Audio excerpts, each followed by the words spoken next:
The winds become chilly, mornings are brisk, the sun sets sooner, and people get sick. It's that time of the year. But aside from catching the common cold, there's another common aspect to this time of the year. When the winds chill, the leaves fall, and people start feeling a little spooky. Scary stories. Where do they come from? What purpose do they serve? And why do we tell them? There isn't one specific origin when it comes to telling scary stories, since cultures across time have been doing it. But historically, the terrifying tales have their roots in folklore, religion, and oftentimes serve a societal purpose.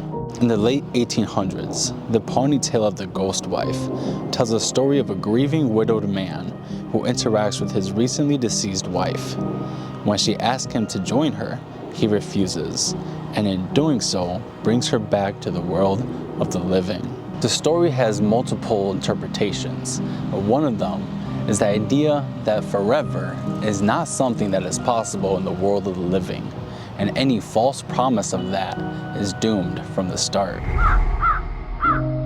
From ancient lore to the modern horror films of today, scary stories have served many purposes, from teaching societal values to preserving history and more. And while it's easy to look at the past and note how this was being done, it's important to also recognize how it's currently being carried out today.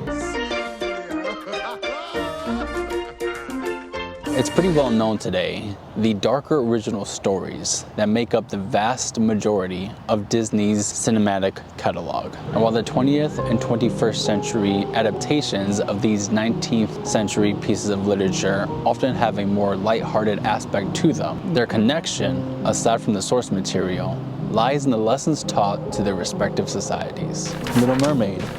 Don't change yourself for someone who wouldn't change for you. Snow White. What goes around, comes around. Pinocchio. The human condition, a journey we must all go through, has many highs and many lows. Rapunzel. True love does prevail, but there are many things and many people out there who wish to get in the way. So this spooky season, enjoy the classics, chow down on some candy, and remember, every scary story has a history worth exploring.